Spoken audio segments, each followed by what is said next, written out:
Again, everyone, for joining us on this Friday, February 19th, 2021. Welcome to our weekly North Carolina Child Advocacy Network NC Child Legislative Update. We encourage you to please share information about this weekly update with others in your networks. We love to have as many people as possible across the state tuning in and participating. Today, the main topic that we're going to be delving into is one of great interest to all of us as child advocates across the state, and that is the issue of Medicaid transformation and North Carolina's shift to managed care for the Medicaid system on the physical health side here in North Carolina. And we're going to have a couple wonderful perspectives talking about that. Jessica Aguilar, who is on NC Child's Parent Advisory Council, is going to be speaking on some of her perspectives. And Jessica, I believe, is a Union County resident. Is that correct? And all right, yes. And Gracias, Adam. All right, yes. And Douglas C. Doug is an attorney with the Charlotte Center for Legal Advocacy, and Doug has much experience, health policy expert, and understands a lot of the ins and outs of this whole process. And so we're very pleased and happy to have Doug with us today to share information. We will also be receiving our weekly legislative update from Ashley Perkinson, NC Child's Lobbyist. And of course, we want to allow time for announcements near the end as well. So without any further ado, we will go ahead and get started. And we are going to start with Jessica talking about her experiences and her related to Medicaid here in North Carolina. Jessica, thank you. Take it away, please. Buenos días, gracias Adam. Como Adam dijo, yo soy parte del Comité de Padres I am Defensores. part of the NC Child Parent Advocate Committee. We have seen the Medicaid transformation process since its inception, so I feel I can speak a little bit about this process. Medicaid transformation will benefit many children, many people on Medicaid. They will continue to have to give them the same services. Mayor cobertura. They will provide more coverage, more providers will be available. Oh, her voice is gone.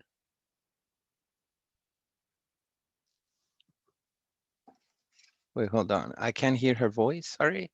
1 second.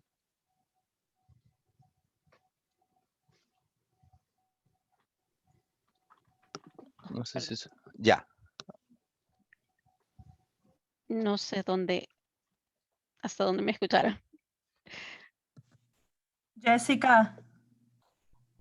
Jessica, lo último que oímos fue Okay. lo disponible. Vamos a seguir, sí, van a seguir dando la misma So they cantidad. will continue, sorry about that, will continue to give the same amount of services. The good thing is that the services will be better quality. There will be a higher coverage, more providers available in each health plan. And additionally, these plans offer other services that fits the community needs. Right now, we have several barriers with Medicaid, where families must seek services outside of their counties. They must travel long distances to be able to have a specialist because there aren't any in their counties or close by. They have to, in order to visit a primary care provider, they have to go to another side of the county or to a different county because they don't have any, because they don't accept Medicaid, these doctors. This not only impacts in people's and families' time, but also transportation. There are many families who maybe only have one vehicle. They have to drive long distances. The waiting list in order to access services is extremely high. People have to wait 3, 4, in some cases even 6 months. We also have the problem with communication, the language barrier for people that their second language is English. There isn't a, like a perfect communication with a provider. It's not just, or I'm not referring just to translate or interpret, uh, but to be able to communicate, to understand the needs of the person, and to understand the plan that the medical or the doctor, the provider is giving the individual to reach the solution. So it's not just a matter of translated. I'm talking about communication here. I can say that as a member of the NC Child PAC, I feel satisfied with the work that this group of parents is doing to advocate for the voices of families who suffer from all these type of problems. Not only they raise the problem, but we try to raise suggestions to solve them. And we have spoken with representatives from the health department. We have had a great response, a great communication from them. They have really heard us. They have considered our work.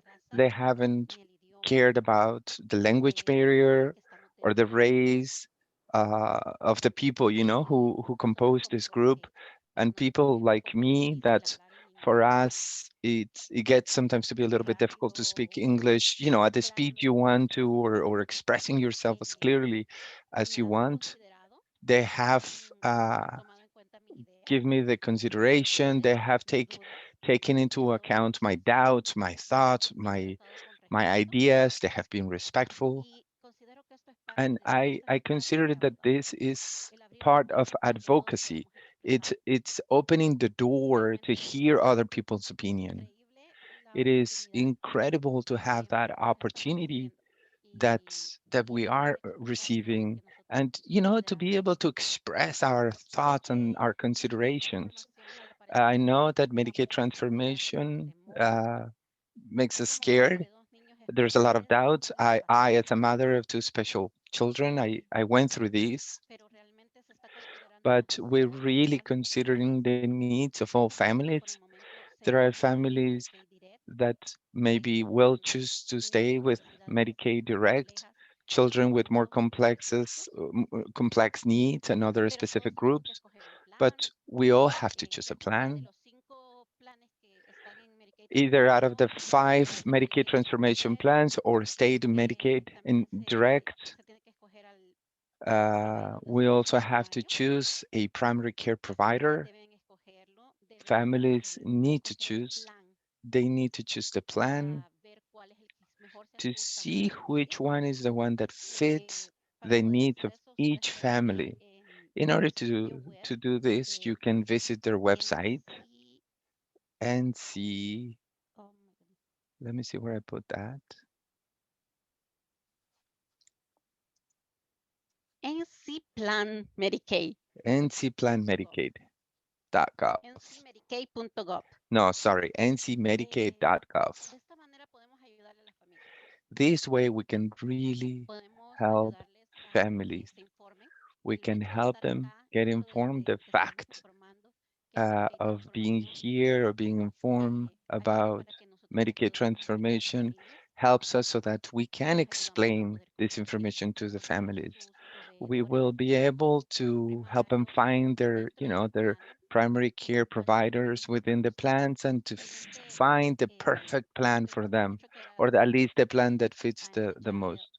I want to say that I have a lot of gratitude towards NC Child, to the health department for listening to us, for taking our fears into account, and for helping us to make all of this be better for our children. Thank you very much. Thank you, Jessica. We truly appreciate you being a part of the Parent Advisory Council, and we are grateful to be working alongside you.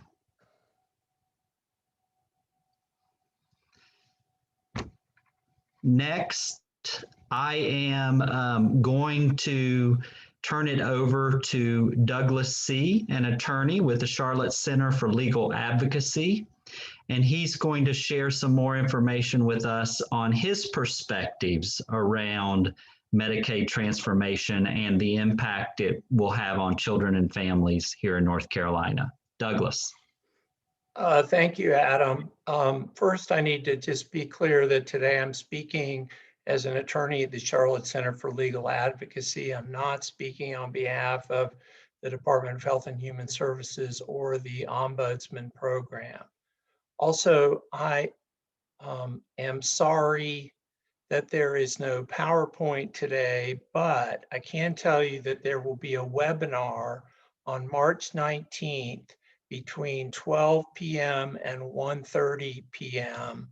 It is sponsored by a bunch of great organizations, including NC Child, as well as Charlotte Center for Legal Advocacy, Pisgah Legal Services, the North Carolina Justice Center, National Health Law Program, and Disability Rights North Carolina.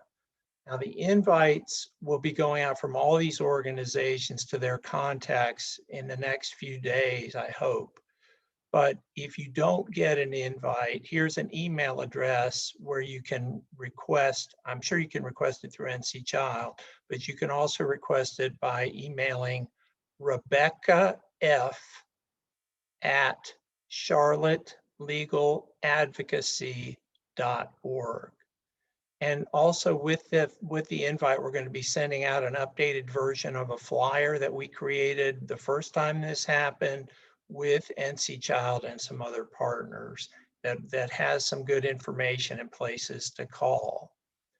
Now, turning to the Ombudsman, most of you know that there will be an Ombudsman for this program. And in January, the North Carolina DHHS awarded that contract to Legal Aid of North Carolina, Pisgah Legal Services, and the Charlotte Center for Legal Advocacy. We'll be running that program jointly. Now, that program will not be able to go live until April 15. That is because we got such late notice of this and have so much to do before we can go live. So we won't be able to answer any phone calls until April 15. However, our website will go live before that. I hope it's going to go live within the next couple of weeks, and that will have information on it, and we'll have the phone number and ways to reach us once April 15th gets here. That website is ncmedicaidombudsman.org. ncmedicaidombudsman.org. But again, it's not live yet, but it will be soon.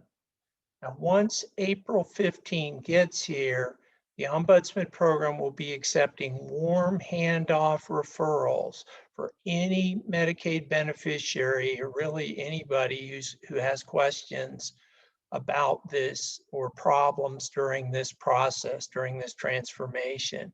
So you can literally transfer those callers to us beginning April 15th, and we're doing everything we can to minimize the hold time. And if people choose, they can leave a callback number or they can leave a message. So we are working very hard, though, to answer all those calls as they come in with a minimum wait time.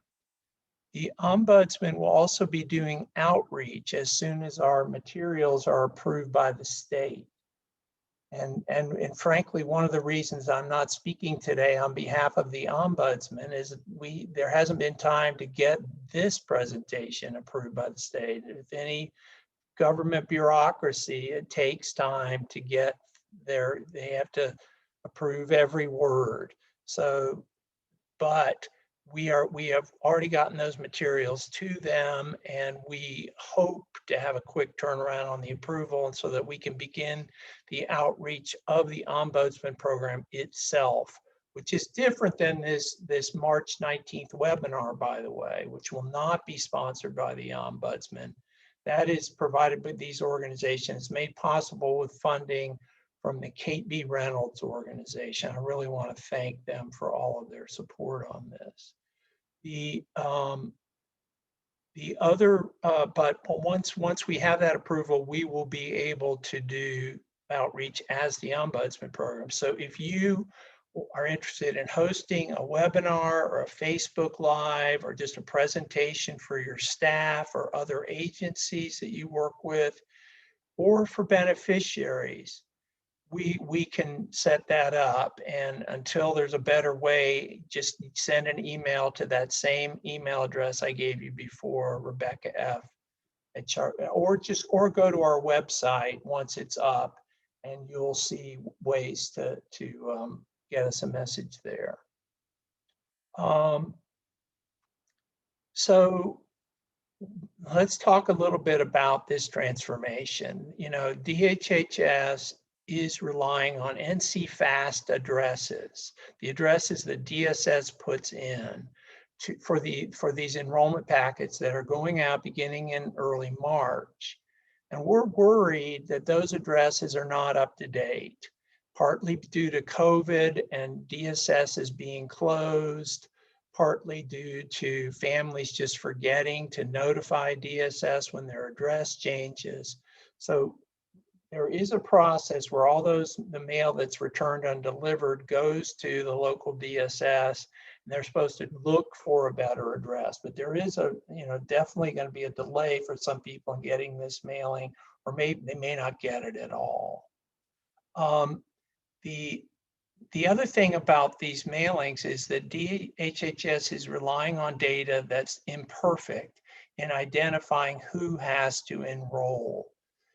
They recognize that they don't have enough data, especially, by the way, for children age 0 to 3, for children in the juvenile justice system, for a number of other at-risk groups, for people who are new to North Carolina, for people who are new to Medicaid. They don't have enough data to identify who's exempt from managed care.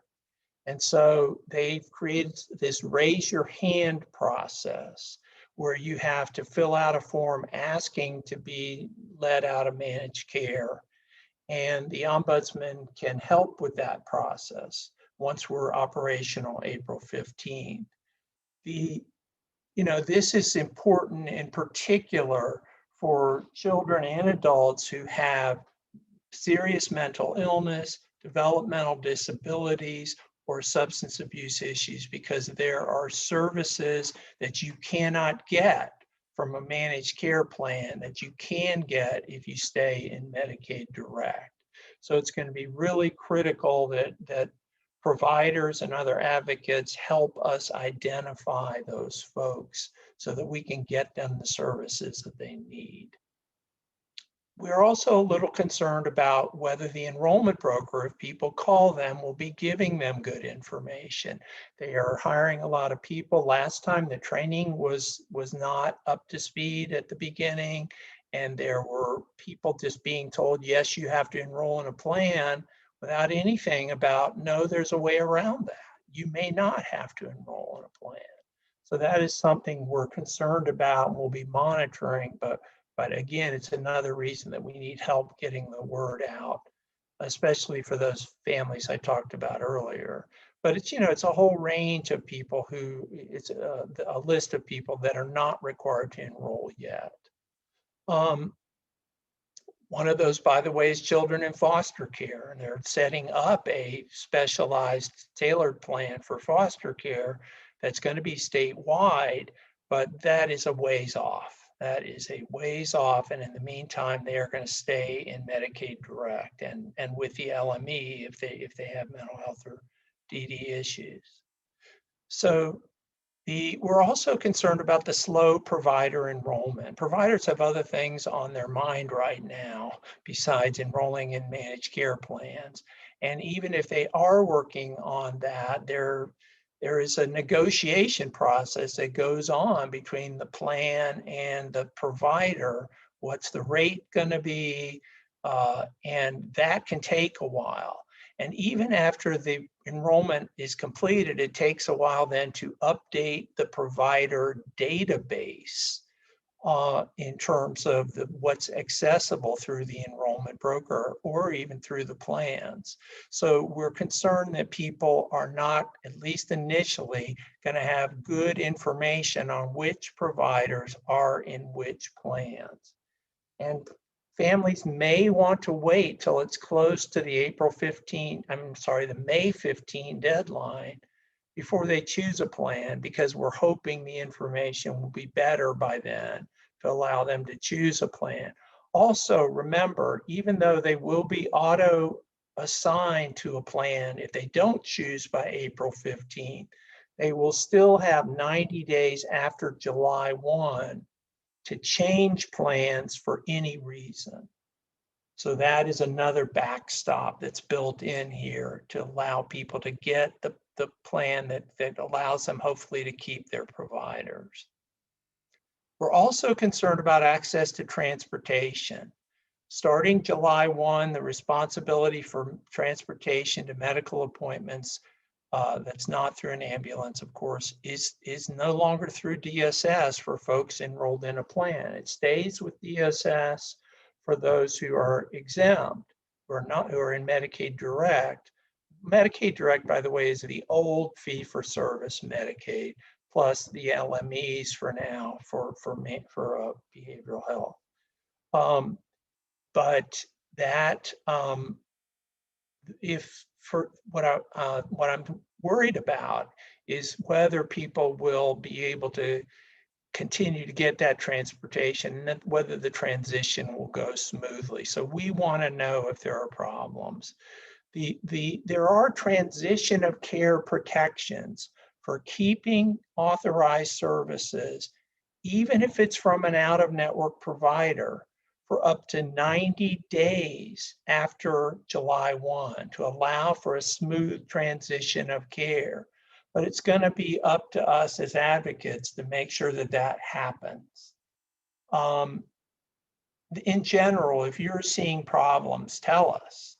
Or if you get families or get those families suffering the problems to the ombudsman, so that we can try to not only fix the problem for the individual family, but work with the state and with the plans and with the enrollment broker, whoever it takes, to resolve these problems systemically, because that is our job. So at this time, I'm happy to answer any questions that are in the chat, but if you want to wait till the end of the call, that's fine. I have another call at noon. Sure. Yeah. Thank you so much, Doug, and also Jessica. I think now would be a good time to get any questions asked related to this topic. I know you both have busy schedules, and I do. So to just take like a big picture step back again, as you mentioned, Doug, this transformation, this move to managed care is going to be happening for the majority of North Carolinians on Medicaid here sooner rather than later, correct? And they will then be working with these managed care entities related to the allocation of their services, et cetera. I just wanted to is that sort of a correct, or could you give us just sort of that big picture? Yeah, I think that in the past, you weren't limited to a specific network of medical providers for Medicaid because we had fee for service. So any enrolled Medicaid provider, the only exception to that, the only managed care we have with limited networks now is the LMEs, the local management entities that manage behavioral health services. But for all other services, you can go to any provider you want. Now that you do sometimes need a referral from CCNC, from your primary care doctor to a specialist, but otherwise you can choose whoever you want to go to, as long as they're enrolled in the North Carolina Medicaid program. but that's about to radically change. The other thing that's going to change is that who the doctor requests prior authorization, prior approval for a service is going to change from the state or the state's other agents that do that for them, like Value Options used to be one. There's a variety of them. That's going to change to the insurance company that's operating this plan. And, you know, frankly, insurance companies have some financial incentive to deny care because they're being paid on a capitated per member basis. I'm also worried about transitions, you know, back and forth. Like if you have somebody with a mental health issue, today it's not serious enough to get to the LME and get those services. But what if it is tomorrow? How quickly can that transition happen? And there are some protections at our request that the state put in where the provider can actually request sort of start providing the service and retroactively request that they be taken out back to that date of service if it's urgent. But you know, getting that to happen and to happen the way it's supposed to, and getting providers to understand that and then take the financial risk of providing that service before they know is something I'm very concerned about, especially because of this. Some mental health is in, some mental health is out. Some people with mental health are in, some people with it are out. That is an area that we just created a complex system in the way we're doing this, and we're going to have to navigate that. And unfortunately, so are over 1 million people in North Carolina who have never been in managed care before. They don't know what it is. They don't know what it means. So that is going to be a huge challenge for all of us. Doug, Absolutely. Doug, this is Bob Simmons. Hey, I Bob. sent you a direct message chat asking a question about what you think, what is going to happen with counties like Mecklenburg and the other counties who are virtually simultaneously separating themselves from Cardinal Innovations at the time Medicaid transformation is going to be rolling out. We've asked that exact question. We've asked that exact question of Dave Richard and others at the Division of Medical or Division of Health Benefits. And they're working on it is all I can tell you, but that is another possible cause of disruption here and there's another great area for confusion because so many counties are trying to get out of Cardinal Behavioral Health and have made the request to the state to let them switch to a different LME. So the short answer is we don't know yet. Stay tuned and pay attention because it's going to be worth watching carefully. Thanks, Doug. Yet another issue. Fawn, do we have any other questions in the chat box here? Yeah, we have a bunch of questions. First one's from Rachel Radford. And I think this is a question for Doug. Do you know whether DHHS has thought about using like a robocall instead of a mailing or in concert with the mailing to try to reach people? They're not doing that. They're sending these mailings, they're doing some outreach or trying to get the enrollment broker and us and others to do outreach.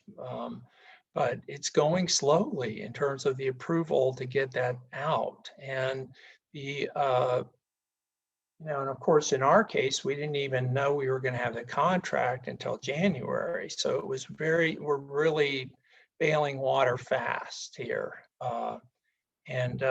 Sometimes, some days I feel like the dog who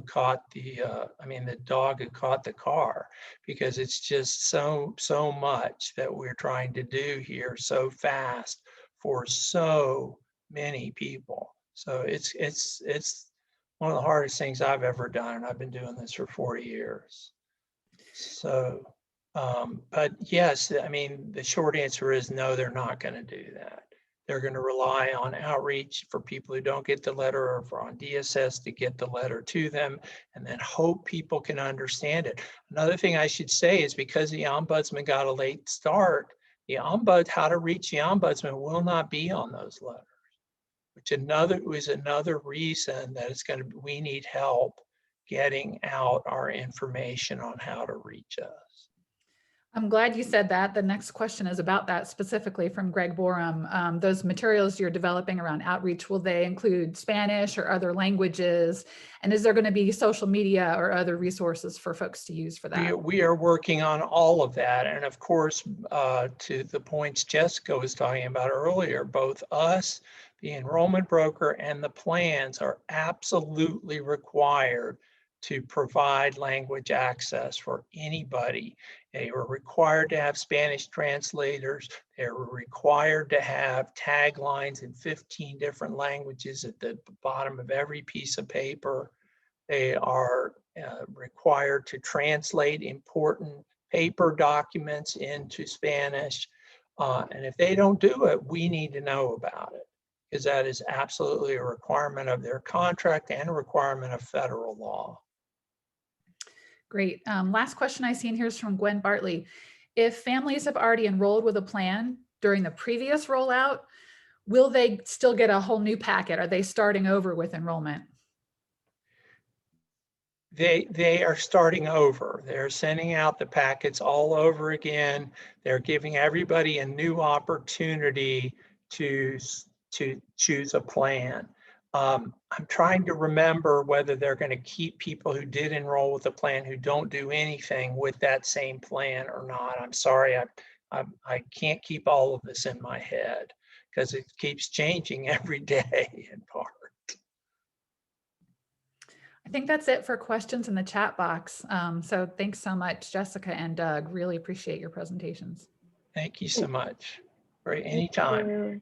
And hey, Fawn and Adam, can I just chime in like just one thing on this? I think two things, actually. I just want to say, with NC-Child, first of all, thanks to Jessica and Doug for being here today. It's a super complicated process. And there's a lot of, as you can tell from what Doug is saying, incredibly detailed operationalizing all of this. And the success of this plan is going to be in much of those details of how we operationalize it. And so just to contextualize one thing, you guys know this, that the majority of folks on Medicaid in North Carolina are kids. And so if you are a service provider, a teacher, a childcare provider, a family service worker, and you are working with families who are financially marginalized, they are likely that their children get their health services through Medicaid or CHIP. If you are working with families who have seriously medically complex children, they are likely getting their health insurance through Medicaid. So knowing about Medicaid transformation and understanding Medicaid transformation is really critical for all of us because it impacts so many children and families in North Carolina. It is a lifeline for many families and communities across our state. And so this work that Jessica and Doug are doing to try to make this process work well is so critical. And for all of us, understanding this process and understanding how it impacts our families is so critical as part of our job to try to make sure that kids and families have an opportunity to thrive. So that's one. And then the second thing is that Kaylin Safransky, who is our new health program director, you guys have heard from her before, and I were tossing around this morning the idea of actually doing a series, and definitely would love to do it with our partners on the phone here on Zoom, a Medicaid 101.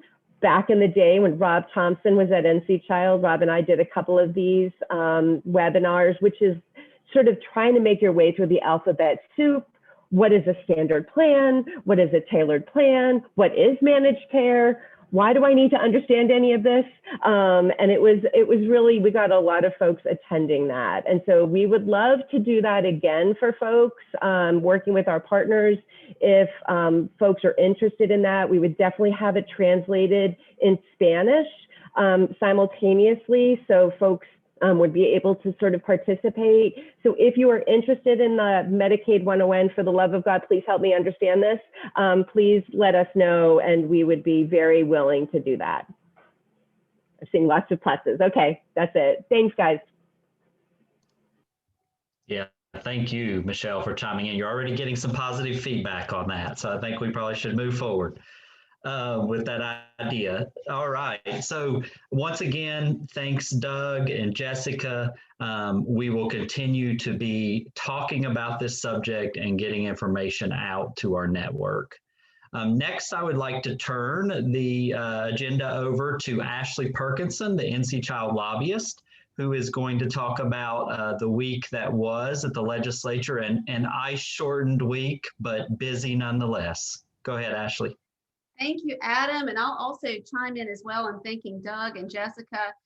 Doug, we look forward to these continued conversations as we move to the standard plans and the tailored plans down the road. And also, Michelle, I think that is a fantastic idea for the Medicaid 101. You know, sometimes I think advocates think policymakers or legislators know all the ins and outs of Medicaid. And you know, for a lot of legislators who come from all walks of life, you know, having that basic Medicaid 101 information is so helpful, and really connecting the dots, as Jessica, as you did so eloquently, for, you know, individual stories. And, you know, that's what NC Child is about healthy kids and healthy families. And you know, making those connections and for policymakers to hear those stories. So Jessica, thank you so much. And Michelle, thank you for that terrific idea. I think that's a terrific plan. Well, as Adam mentioned, it was an abbreviated week at the legislature this week with the bad weather yesterday. Although I was down there yesterday, there were still some legislators in the building, but they did not have committees or a session yesterday. But this week, as we saw last week, there was a major focus on education policy. And so this week we saw the finalizing of Senate Bill 37, and that is the bill that we've talked about the last couple of weeks that would require school districts to provide in-person learning for students under Plan A for students with an IEP, and Plan A or B for all other students. Students and families can still opt to have remote learning, but the school districts would be required to provide that in-person learning. Last week, when we discussed Senate Bill 37, there were still some differences between the House and the Senate version. Those differences got ironed out. They did include kind of a modified version of the House's language that would provide some accommodation for teachers who are at high risk for severe COVID complications, or who are caregivers to minors who are at higher risk for COVID complications. So I can read you that language. It's just a couple of lines. For teachers and staff who self-identify as high risk from COVID-19, local school boards are strongly encouraged to enable them to minimize face-to-face contact and allow those teachers and staff to maintain a distance of 6 feet from others, modify job responsibilities to minimize exposure risk, or allow them to telework if possible. So that was the modified language. That bill, as I mentioned, Senate Bill 37 did pass. It's now moved on to the governor's desk for consideration. It did pass by a veto-proof majority. So if the governor vetoes the bill, the legislature would likely override that veto. If the governor decides not to sign the bill, it would become law in 10 days. Legislators also focused on another school-related bill, House Bill 82, and that bill has also changed somewhat over the last week. But this bill, and it's actually the primary sponsors, the number one primary sponsor is Speaker Tim Moore, and also House Education Chairs Torbett Elmore and Representative Zinger. He's a freshman legislator from Forsyth County. But that bill would require school districts to provide a summer learning program. The bill started out as providing a 6-week summer learning program. That has shifted to a proposal to provide 150 hours of instruction, and that is to provide that flexibility for those schools that are maybe on a year-round calendar or have other summer plans. The summer learning program would be optional. It is targeted for at-risk students, so the school district would be notifying those families of children who are at risk of failing this current school year to take part in the program. There is also some additional language that, in addition to kind of those core subjects that the schools would be providing during the summer learning program, school districts would also be required to provide some kind of arts or music or sports program in addition to the core academic programs. Again, this bill has got some very powerful sponsors on the House side, and will likely see this move through the legislature. And there have been a lot of questions about funding for this program. As you remember, with the last COVID bill that the legislature passed, there was a $1.6 billion amount for K-12 schools. And so funding for this summer program can come from those funds. Those funds were directed by the federal government, but in the law that Congress passed, it does allow for summer learning programs to be part of those federal dollars, along with mental health services that we have talked about as well.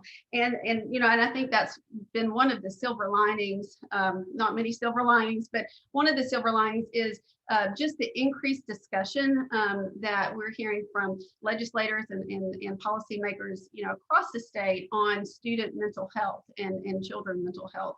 So, I think we'll see a lot of efforts and bills related to improving services and increasing funding for student mental health services.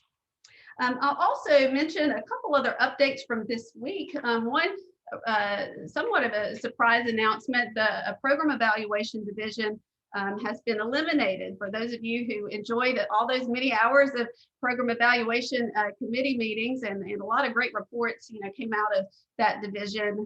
Some really interesting reports. There was one that we used a few years ago on the need for additional school nurses, and that continues to be a priority of NC Child. But that program evaluation division will be no more after a couple of weeks. Likely a lot of those types of reports and oversight will be moved to some of the oversight committees, the subject matter oversight committees that meet during the interim, but program evaluation has been eliminated moving forward. A few other bills I want to mention. There were companion bills: Senate Bill 103, Senate Bill 103, House Bill 91. It would provide for licensure for behavior analysts. So that is a bill that was introduced again in both the House and the Senate. That's a bill, as you remember, Representative Chuck McGrady was a sponsor for years. He is no longer in the legislature, but that bill has been picked up by others. I believe it's Senator Perry on the Senate side and Representative Bell on the House side. A couple other bills to mention, and these bills deal with restrictions on individuals who are listed as sex offenders on the sex offender registry. House Bill 84 would increase the number of locations that are restricted for individuals who are on that registry, and also include various offenses such as exploitation of minors for those individuals who would be restricted from those areas. Also Senate Bill 52, and this bill was actually heard in Senate Judiciary. That would prohibit sex offenders from living where their property line is 1,000 feet from a school or child care facility. Currently, I think it's 1,000 feet from the door of the house or from the house itself, but this would make the change to the property line instead of the house. So those were some of the developments from this week at the legislature. Also want to mention, as you all have seen in the news, Congress was on recess this week, but negotiations do continue with the American Rescue Act. We have been updating you on this call the last few weeks of those developments, but as a reminder, this legislation is a $1.9 trillion package that, among other things, would significantly increase stimulus checks to families, especially families with children, dramatically expand the earned income tax credit, and give the Medicaid program a significant boost. I will put in the chat box an article that spells out some additional details. Although I know, Kaylin, you did a terrific job last week in really going over those details, but this is an article with some latest updates. Also want to mention, and we also mentioned this on the call a couple weeks ago, but the extension of the time for enrollment for Medicaid. There's a toolkit that we can also, I don't have the link available, Fawn, I don't know if you have that handy, that provides some additional resources for individuals to get signed up in the marketplace, but want to make sure everyone knows that was part of, and that was one of the executive actions that President Biden signed shortly after he came into office, to extend that period of enrollment for Medicaid. So that is the other federal update I wanted to share. But with that, I'm happy to answer any questions on this week at the legislature, excuse me, or on the federal updates as well. Thanks so much, Ashley. Fawn, I don't know if we have any questions, but I have one question, and you may have answered it last week too, Ashley, but do we know when to expect the governor's proposed budget? Hopefully soon, probably sometime in March. And the Senate will go first this year with the legislative budget. So we will be seeing that come together in a few weeks. But even before that, you know, we're likely to see another round of COVID relief legislation from the legislature as well, for remaining dollars that weren't allocated from this last December congressional legislation. I don't see any questions in the chat box. I did drop a link to the toolkit that Ashley mentioned. Just to put a finer point on that, y'all know that, you know, the Affordable Care Act special enrollment period is open from February 15th to May 15th. So lots of folks lost health coverage when they lost their jobs during COVID. This is the administration's attempt to let people in to get an affordable plan, to get a subsidized plan. So the link that I dropped is for a social media toolkit. It's in like 5 or 6 languages from our friends at Community Catalyst. So please use that and make sure that you're, you know, Michelle was talking earlier about how many families you work with are covered by Medicaid. And if they make too much to be covered by Medicaid, they need to know about this ACA enrollment period. So these social media tools are really great to use to help get the word out.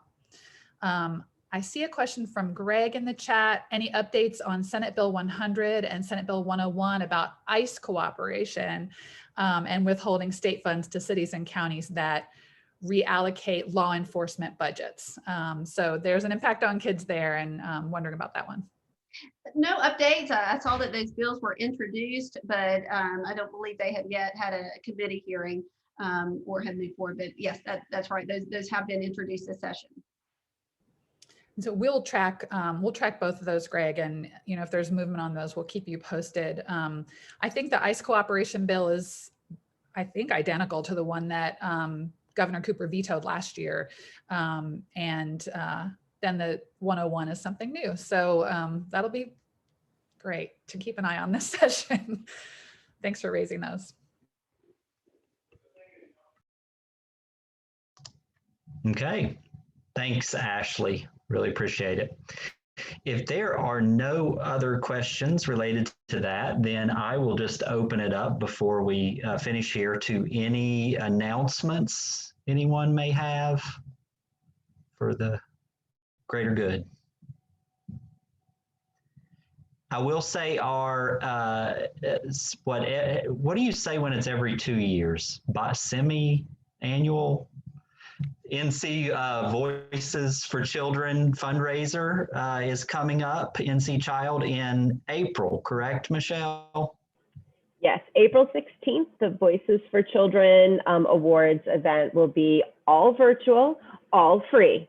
And 1 hour, so lickety split. And we are going to be honoring Cassandra Brooks, who is an early childhood advocate who is amazing. And then we are right in the middle with partners looking at the Community Voice Awards I think we have 26 nominations for that award, which is going to be hard because they all look fantastic. And so we have that coming up as well. So please, we'll be getting registration materials out at the beginning of March. Wonderful. Okay, thank you everyone for tuning in. Next Friday, we will have a bipartisan panel of state House members. Representative Donna White, who is a public health nurse, a House Health Committee co-chair, I believe, and from Johnston County, Republican, will be on. And then Representative Ricky Hurtado, a freshman Democratic legislator from Alamance County, the first Latino Democratic elected state House member, I believe, will be on as well. And Ricky was actually, full disclosure, a former NC Child board member. But we look forward to hearing from both of them and their perspectives next Friday. So please join us then. Thanks, everyone. Have a safe weekend.